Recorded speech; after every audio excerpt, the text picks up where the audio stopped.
ஓம் சக்தி பராசக்தி.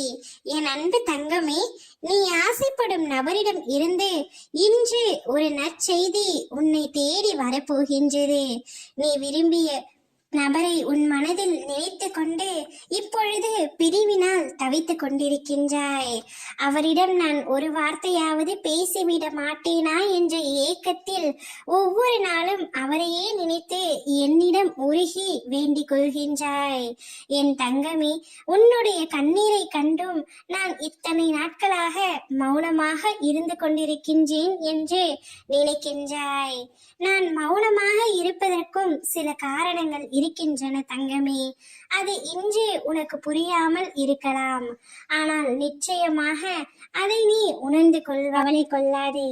நிம்மதியாக இரு. நீ எந்த நற்செய்தி உன்னை தேடி வர வேண்டும் என்று ஆசைப்பட்டாயோ, யாரிடம் பேச வேண்டும் என்று ஏங்கி ஒவ்வொரு நாட்களும் தவித்துக் கொண்டிருந்தாயோ, அந்த நபரை உன்னை தேடி அம்மா நான் வர செய்ய போகின்றேன். என் பிள்ளையான உன்னை ஆனந்த முகத்துடன் பார்க்கவே நான் ஆசைப்படுகின்றேன். நீ அழுதது அனைத்தும் போதும் தங்கமே.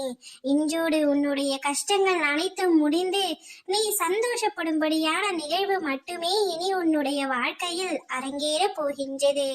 அப்பொழுது நீ என்னை முழுமையாக உணர்ந்து கொள்வாய். ஆனந்த கண்ணீருடன் எனக்கு நன்றி கூறவும் ஓடோடி வருவாய். நிம்மதியாக இரு. உன்னுடைய நிம்மதியில் தான் உன் அம்மா எனது சந்தோஷம் இருக்கின்றது.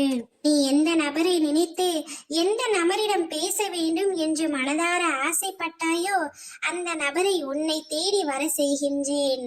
அவருடைய தவறை உணர்ந்து உன்னிடம் மன்னிப்பு கேட்கும்படி உன் அம்மா நான் செய்கின்றேன். அவர் மூலமாகவே ஒரு நல்ல செய்தியை உனக்கு நான் கொண்டு வருகின்றேன். ஓம் சக்தி பராசக்தி.